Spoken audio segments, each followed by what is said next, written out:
हेया guys, जय श्री राम। जैसे कि हमने आपसे प्रॉमिस किया था, हम आपके लिए education related content, information related content लाते रहेंगे। ये वीडियो आज हर उस स्टूडेंट के लिए इम्पॉर्टेंट है जो 2025 में कनाडा टारगेट कर रहे हैं फॉर देयर स्टडीज़। इस पूरी वीडियो में हम आपको कनाडा का पूरा वीज़ा रिलेटेड प्रोसेस एक्सप्लेन करने वाले हैं step by step. So make sure कि आप ये वीडियो एंड तक देखें, बिकॉज अगर आप इसमें से कोई भी पॉइंट मिस करते हैं तो आपके वीजा रिजेक्शन के चांसेस बढ़ सकते हैं। So watch the video till the end, कोई भी पार्ट स्किप मत करना बीच में, पूरी वीडियो को इन डिटेल अच्छे से देखना। Let's get started with the video.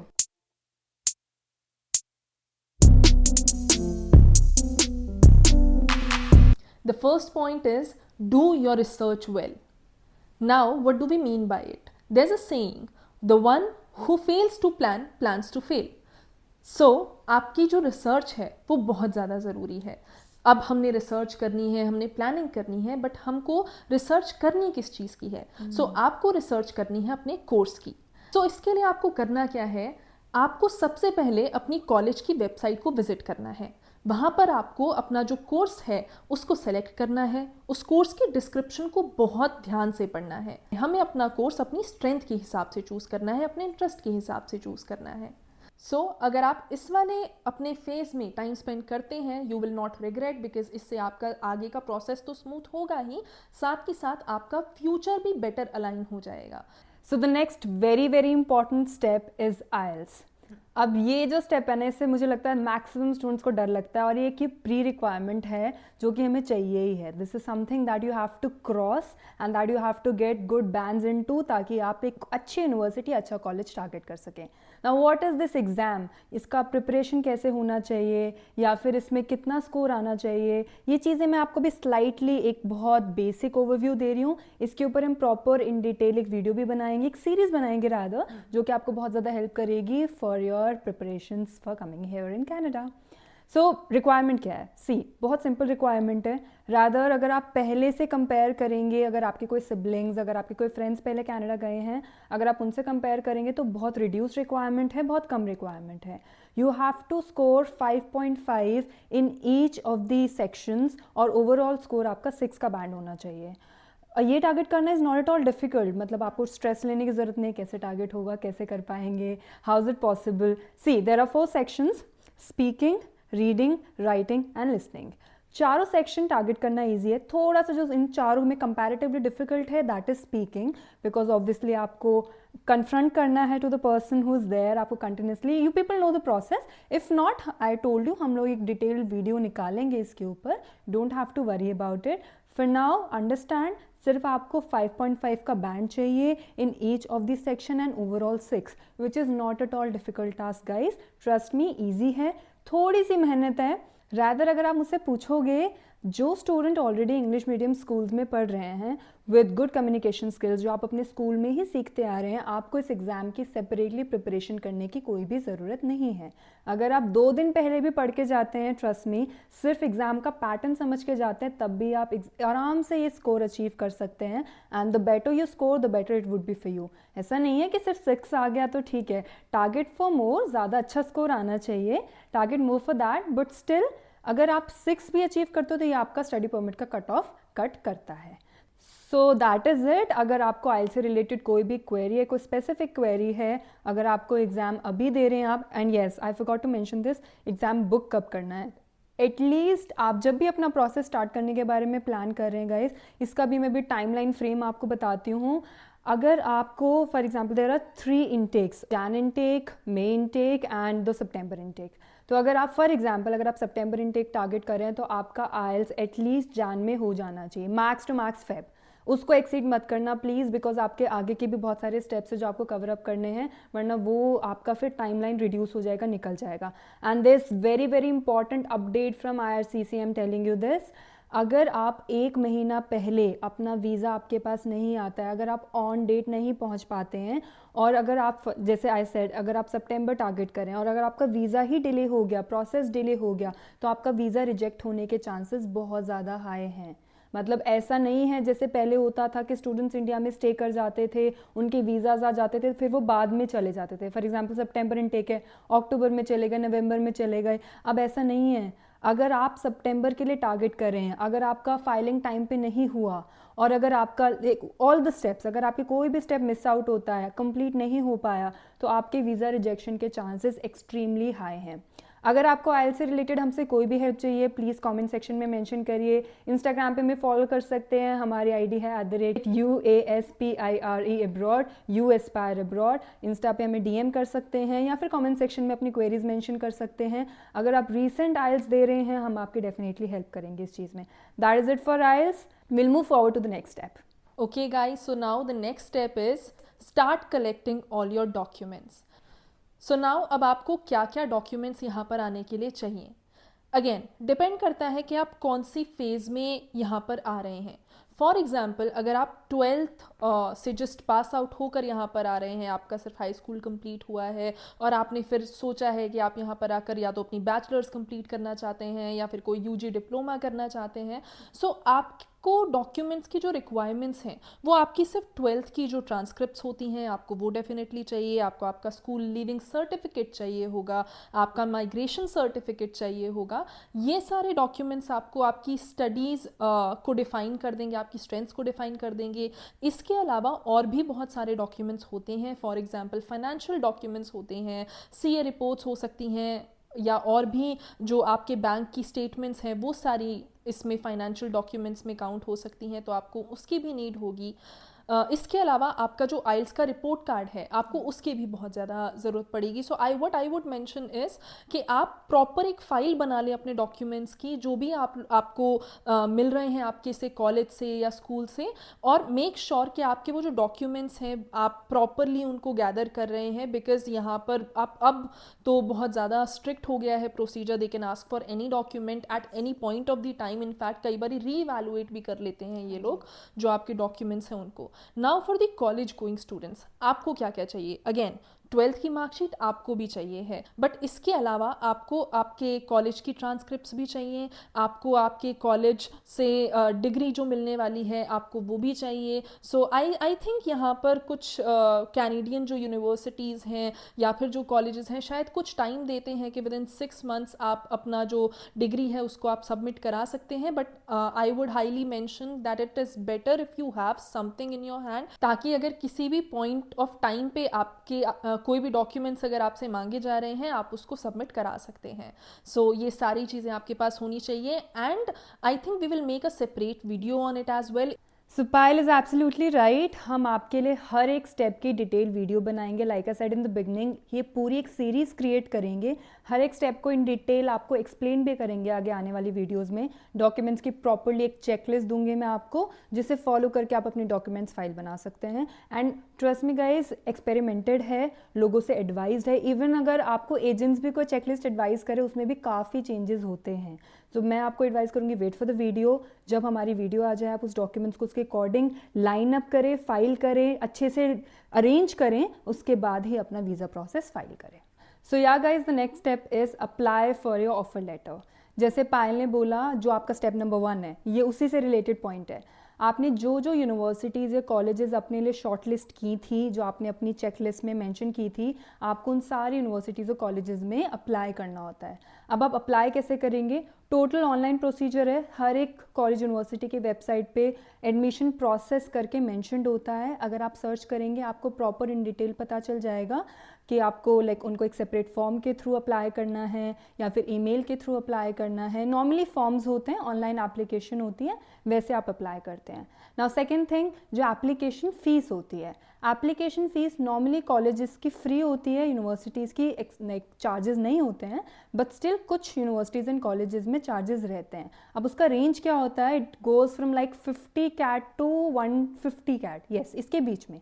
200 भी मैंने बहुत रेयर केसेस में देखा है, नॉर्मली 50 टू 150 के रेंज के बीच में रहता है। एंड यहाँ पर भी एक टिप है गाइज, जिस यूनिवर्सिटी इन कॉलेजेस में फ़ीस होती है, आई नो अगर आप एजेंट्स को जाके अप्रोच करते हो ना, वो आपको बोलते हैं कि ना इसमें एप्लीकेशन फ़ीस है, आप चेक करो, बट हम आपको वेवर दे देंगे अगर आप हमारे थ्रू अप्लाई कर रहे हो। तो वो वेवर वो एजेंट आपको नहीं दे रहा है, वो एक्चुअली वो कॉलेज यूनिवर्सिटी ही दे रही है। तो आपको करना क्या है? अगर आप सेल्फ एप्लीकेंट हैं, आप खुद से अप्लाई कर रहे हैं, अगर आप हमारी वीडियोस देख रहे हैं, तो आपको करना क्या है? आपको उस कॉलेज या वेबसाइट में जो उनके कोर्स के एडवाइज़र हैं, या फिर जो इंटरनेशनल स्टूडेंट्स के डिपार्टमेंट की लाइक ईमेल एड्रेसेस हैं, आपको उनको ईमेल करना है। आपको उस ईमेल में मेंशन करना है कि मैं एक स्टूडेंट हूँ, मैं इंडिया से हूँ, पाकिस्तान, बांग्लादेश, नेपाल, जिस भी कंट्री से आप हैं, आपको मेंशन करना है मैं यहाँ से बिलोंग करता हूँ और मुझे यहाँ पे इस यूनिवर्सिटी कॉलेज में इनरोल करना है। सो आप प्लीज़ मुझे फ़ी वेवर कूपन कोड या फिर फ़ी वेवर प्रोमो कोड प्रोवाइड करा दें। तो आपको वो कोड उनसे लेना है, वो आपको डेफिनेटली देते हैं गाइस, ट्रस्ट मी, ये ट्रस्टेड वे है। मैंने खुद अपने काफ़ी फ्रेंड्स को एडवाइस किया, उन्होंने खुद अप्लाई किया and they got that promo codes, उनके 100-150 कैट बचे भी हैं, which is a huge amount. तो ऐसे आप मनी सेव कर सकते हैं। मैं आपको बीच बीच में मनी सेविंग टिप्स भी दे रही हूँ। सो आफ्टर यू अप्लाई, आपका अराउंड 1.5 मंथ, सी बी में ज़्यादा ही ड्यूरेशन बता रही हूँ, बड़े मैक्सिमम है, इसमें आपका ऑफर लेटर आपके पास आ जाएगा। After receiving the offer letter आपको उसमें प्रॉपरली हर एक चीज़ मैंशनड होती है। Please verify all your details very carefully, हर एक चीज़ चेक करो, आपका नेम, आपका डेट ऑफ बर्थ, आपके कोर्स की डिटेल, आपके सब्जेक्ट्स, आपका कैंपस, ये भी बहुत इंपॉर्टेंट है। एक यूनिवर्सिटी या कॉलेज के मल्टीपल कैंपस हो सकते हैं, सो प्लीज़ चेक कि आपको कौन से कैंपस में इनरोलमेंट मिला है और उस सारी डिटेल्स को एक बार अच्छे से वेरीफाई करना। उनमें एट टाइम्स लाइक एक कंडीशन भी मैंशनड होती है that you have to pay this minimum amount to the college और द यूनिवर्सिटी, तब आपका ऑफर लेटर एक्सेप्टेड माना जाएगा और वो उसमें भी आपको एक ड्यूरेशन देते हैं। फॉर एग्जांपल अगर मैं आपको बताऊं, अगर हम सेम सितंबर इनटेक वाला एग्जांपल ले लेते हैं, अगर हम सितंबर इनटेक टारगेट कर रहे हैं तो आपको by June 15 you have to clear that dues, वो मिनिमम रिक्वायरमेंट जो भी उस कॉलेज यूनिवर्सिटी की मैंशनड होगी, वो पेमेंट के बाद ही आपका ऑफर ऑफ लेटर एक्सेप्टेड माना जाएगा और आपका एडमिशन कंफर्म होगा, अदरवाइज नॉट। अगर आपको फिर भी कन्फ्यूजन है कि हमने सारा प्रोसेस कर लिया, हमारा एडमिशन कंफर्म हुआ नहीं हुआ, हमें सीट कंफर्म हो गई या नहीं, तो आप अगेन उसी सेम ईमेल एड्रेस पे जिसमें मैंने आपको पहले मेंशन किया है, इंटरनेशनल स्टूडेंट्स करके सारी यूनिवर्सिटी कॉलेजेस के ईमेल एड्रेसेस होते हैं, आप उन्हें मेल करके पूछ सकते हैं कि मेरा एडमिशन या मेरी सीट कंफर्म है या नहीं। विद इन अ डे और 2 वो आपको डेफिनेटली कंफर्मेशन देंगे इस चीज़ पे। सो आपका ऑफर लेटर यूजुअली आपको 1 या 1.5 मंथ्स के अराउंड में आ जाता है। कुछ कॉलेजेस तो आपको लाइक 3 to 4 डेज़ में भी प्रोवाइड कर देते हैं, दैट डिपेंड्स टोटली उनके प्रोसेस टाइमिंग्स पे डिपेंड कर रहा है, कितनी एप्लीकेशंस आ रही हैं उनके पास, उस पर डिपेंड कर रहा है, बट आप इन अ मंथ और 1.5 मंथ एक्सपेक्ट कर सकते हैं आपका ऑफर लेटर आ जाएगा। So this is how you have to plan for your offer letter. So guys, now comes the crucial step, arrangement of funds. जैसा कि आपको निधि ने बताया था लास्ट स्टेप में कि जो आपका ऑफर लेटर होता है उसमें एक डेट मेंशन्ड होती है जो कि ड्यू डेट होती है ऑफ पेइंग योर फी। अब इसको आपको बिल्कुल भी एक्सीड नहीं करना है। So you have to make sure कि जब आप अप्लाई कर रहे हैं, जब आप प्लानिंग कर रहे हैं, तो आप अपनी फंड्स की प्लानिंग भी साथ की साथ करते रहें। जो बच्चे अपने पेरेंट्स की सेविंग्स पर यहाँ पर आ रहे हैं, फॉर एग्जांपल वो लोन नहीं ले रहे हैं, उनके पास सारा अरेंजमेंट है, कुछ अपनी सेविंग्स है, कुछ पेरेंट्स की सेविंग्स हैं, सो आप लोगों के लिए तो कोई प्रॉब्लम है ही नहीं, आपके फंड्स ऑलरेडी अरेंज्ड हैं। बट जो बच्चे यहाँ पर लोन लेकर आ रहे हैं, अब लोन 2 टाइप के आपको यहाँ पर लोन्स मिल सकते हैं, one is with the collateral और and the second is without collateral. So again आपको अपने फंड्स को बहुत अच्छे से मैनेज करना है, आपको उसका अरेंजमेंट करके रखना है। Now here's a request guys, जो भी बच्चे अपने पेरेंट्स की सेविंग्स पर आ रहे हैं या इनफैक्ट लोन लेकर भी आ रहे हैं, आई जस्ट हैव टू से दिस दैट मेक श्योर कि आप जब यहाँ पर आ रहे हैं तो you focus well on your studies, आप अपने करियर पर, अपने ग्रोथ पर आप ध्यान दे रहे हैं, बिकॉज ऑलरेडी आपके ऊपर इतना सारा पैसा इन्वेस्ट हो रहा है और वो पेरेंट्स पर कहीं ना कहीं बर्डन आ जाता है। So it is very important कि आप उसको ध्यान से अपनी स्टडीज़ पर आप काम करें, अपने स्किल्स ग्रो करने पर काम करें, ताकि आप वो पैसा जो है, वो जो उनकी इन्वेस्टमेंट है, इनफैक्ट जो उनकी उम्मीदें भी हैं, आप उसको कहीं ना कहीं पूरा कर पाएँ और आप उन पर और ज़्यादा बर्डन ना बढ़ाएं। सो या आफ्टर कलेक्शन ऑफ फंड्स, जैसे पायल ने मेंशन किया, प्री प्लानिंग करें। अब नेक्स्ट स्टेप है पेमेंट ऑफ फीस। यहाँ पर गाइज ये बहुत इंपॉर्टेंट प्रोसेस है और यहाँ पे आप अपनी मेजर अमाउंट ऑफ सेविंग्स कर सकते हैं। यस, बिल्कुल सही सुना आपने, यही स्टेप ऐसा जिसमें आप मैक्सिमम अपना पैसा बचा भी सकते हैं। अब वो पैसा बचेगा कैसे? फर्स्ट ऑफ ऑल पेमेंट, पहले आप पेमेंट प्रोसेस समझ लें, पेमेंट प्रोसेस कैसे होता है। तो आपको ये पास वो जो डेडलाइन है, हमने एग्जाम्पल लिया था सितंबर इनटेक का, सितंबर इनटेक की डेडलाइन होती है 15 जून। 15 जून तक आपको पूरी अपनी पेमेंट जो कि आपके ऑफर लेटर पे मेंशन्ड है वो आपको पेमेंट करनी रहेगी। अब उस पेमेंट में सेविंग्स वाला पार्ट जो मैंने आपको बोला था वो कैसे आता है? आप एक टाइम फ्रेम देखें, एक ग्राफ को रीड करें कि नॉर्मली करेंसीज डाउन कौन से डे पे जा रही हैं। अब मैं आपको बता देती हूँ, नॉर्मली आपका ट्यूसडेज एंड वेंसडेज काफ़ी करेंसी हाई होती हैं इन अ वीक।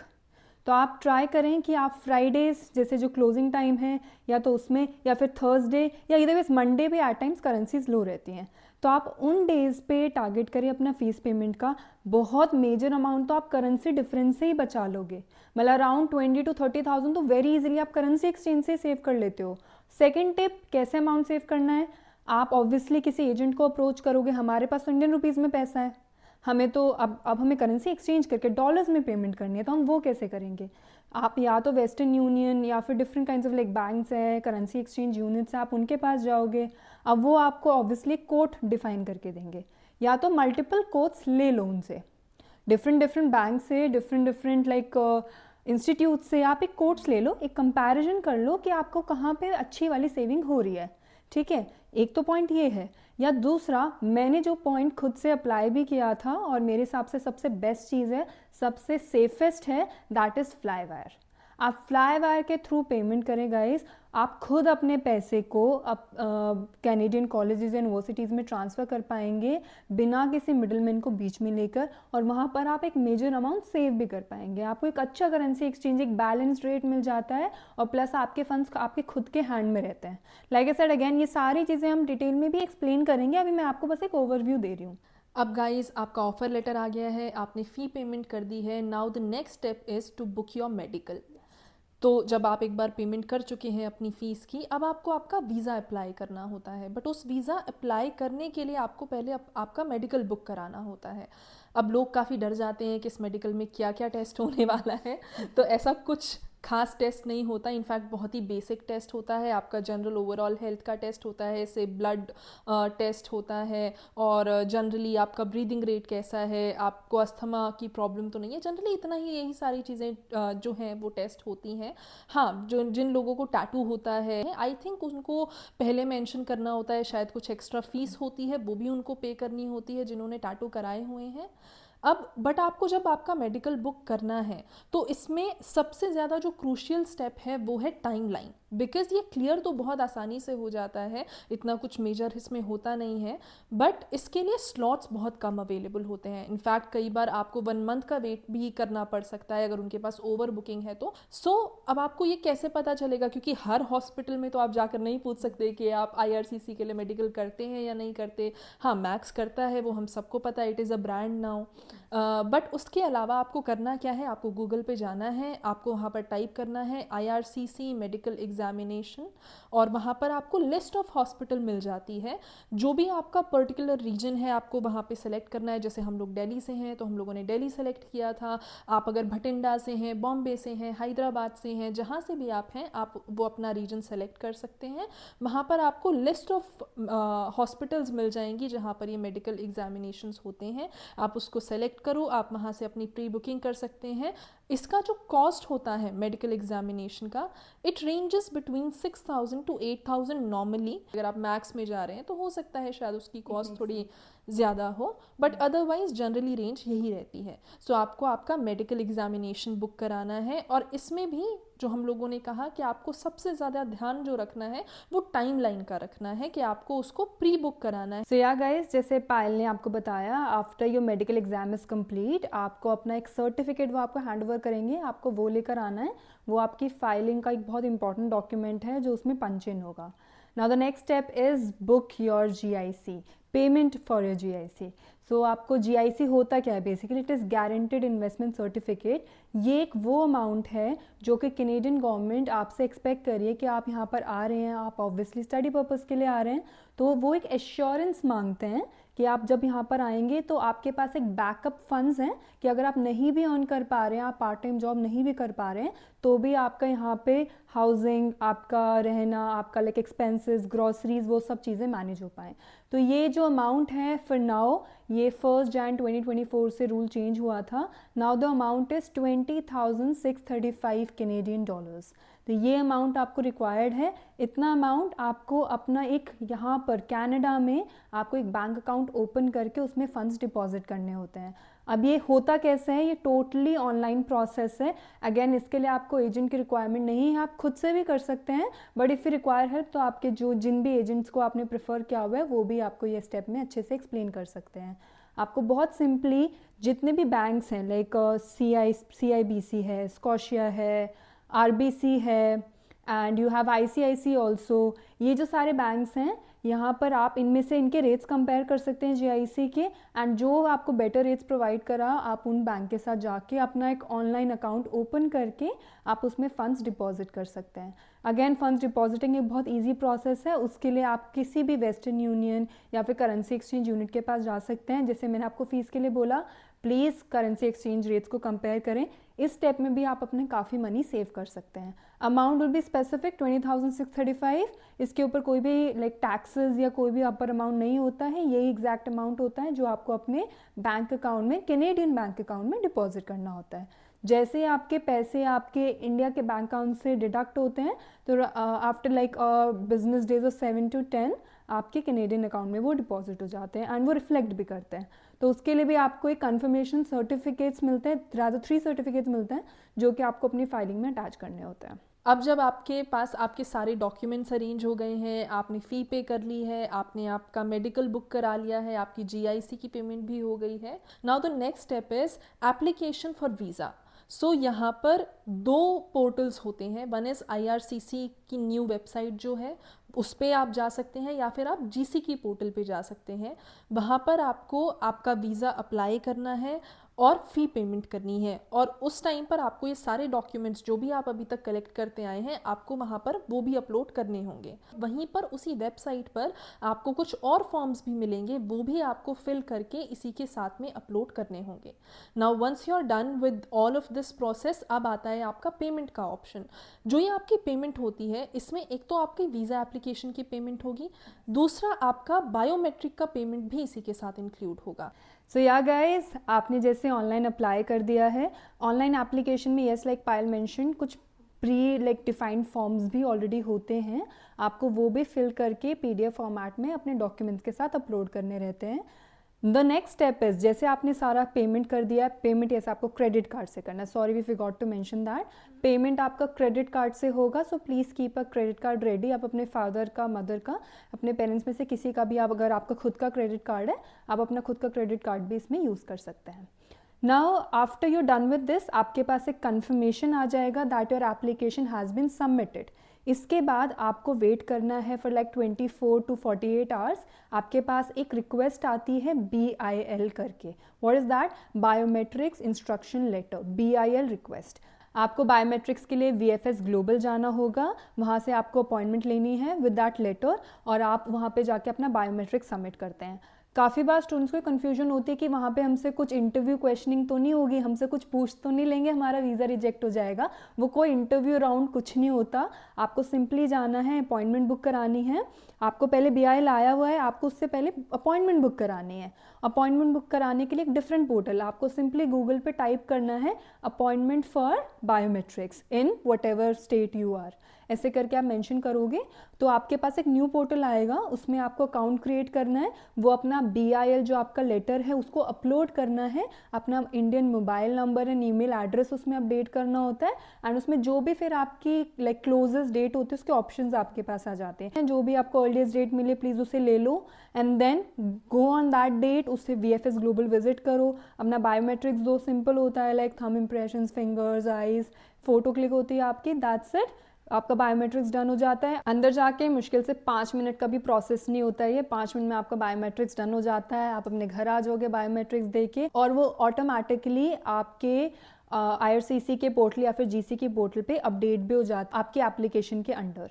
इसका ड्यूरेशन 10 ईयर्स के लिए होता है गाइज, ये जो बायोमेट्रिक्स आप देते हो ये 10 ईयर्स के लिए वैलिड रहता है। सो विद इन 10 ईयर्स अगर आपका कनाडा से रिलेटेड कोई भी प्रोसेस हो रहा है, चाहे वो आपका वर्क परमिट है या फिर आपका PR प्रोसेस है, आपको दोबारा बायोमेट्रिक्स देने की कोई ज़रूरत नहीं होती है। 10 ईयर्स के लिए वो बायोमेट्रिक्स आपका वैलिड रहता है। जैसे ही आप वर्कआउट करोगे इतनी देर में तो आपके फ़ोन पे मैसेज भी आ जाएगा कि आपका बायोमेट्रिक्स अपडेट हो चुका है। आप अपना जीसीके पोर्टल लॉगिन करके चेक भी कर सकते हो, वहाँ पे मेंशन आ जाता है दैट आपका biometrics like for the next 10 years valid है। ऐसे करके आपको वहाँ पे शो भी कर जाएगा। Now you just have to wait, guys. Wait for your visa to be accepted. Definitely it will be accepted guys. Yes, so अब गवर्नमेंट ऑफ कनाडा ने एसटीएस स्ट्रीम को क्लोज कर दिया है। सो अब जो भी आप वीज़ा अप्लाई कर रहे हैं उसका जो ड्यूरेशन है वो फिक्स नहीं है, वो वैरी करता है केस टू केस। आपका वीज़ा नेक्स्ट डे भी आ सकता है, हो सकता है 15 to 20 डेज़ में आ जाए, बट मैक्सिमम जो हम ड्यूरेशन लेकर चलते हैं 90% ऑफ द केसेस में that is for 2 to 3 months।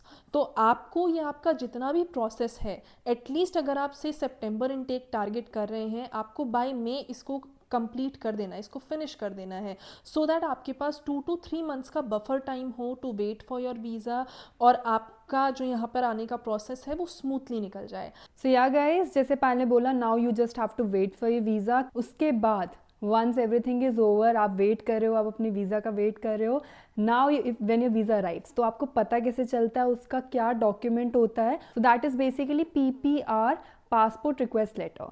और वो डॉक्यूमेंट आपको, वही सेलिब्रेशन डे है हमारा वीज़ा अप्रूव हो गया है। सो विद दैट अगेन उसमें डिटेल्स मेंशन होती हैं, लाइक 30 डेज़ का टाइम पीरियड होता है। आपको अपना passport with that letter send करना होता है VFS को, VFS ग्लोबल को, और वो आपका पासपोर्ट पे वीज़ा स्टैम्प करके आपको रिटर्न करके भेजते हैं। अब इस ड्यूरेशन में अगर आप बहुत नियरेस्ट रहते हैं VFS ग्लोबल से, तो मैं तो आपको सजेस्ट करूँगी आप वॉक इन करके जाओ, खुद से दे के आओ उनको द नेक्स्ट डे, और वो आपको like within a week और 10 डेज़ वो स्टैम्प होके आता है, एंड देन आपको रिटर्न मिल जाएगा। या फिर अगर आप काफ़ी दूर है तो लोकेशन, तो कोरियर सर्विसेज भी अवेलेबल होती हैं, आप उन सर्विसेज को भी यूटिलाइज करके अपना पासपोर्ट सेंड कर सकते हो। सो या your passport is stamp, you got your visa. अब क्या करना है, अब फ्लाइट बुक करनी है, अब हमने जाना है। सो या गाइज, वी प्रे जितने भी लोग ये वीडियोस देख रहे हैं, जितने भी हमारे व्यूअर्स हैं, जो भी 2025 में अप्लाई कर रहे हैं, कनाडा आने का प्लान कर रहे हैं, आप सबके वीज़ाज आएंगे। डोंट वरी, टेंशन नहीं लेनी है। कोई भी आपके डाउट्स है, कोई भी आपके क्वेरीज है, प्लीज़ कमेंट बॉक्स में मेंशन करो, will try to reply, will definitely reply to every person who is doing that. और इंस्टा पे भी अगर आप हमें फॉलो करना चाहें, आप इंस्टा पे हमें फॉलो कर सकते हैं, हमें DM कर सकते हैं अपनी क्वेरीज, हम आपकी डेफिनेटली हेल्प करेंगे। So now guys, you're ready to fly, ready to come to Canada. We will see you in the next video. Till then, stay tuned and keep aspiring. Thank you. Thank you.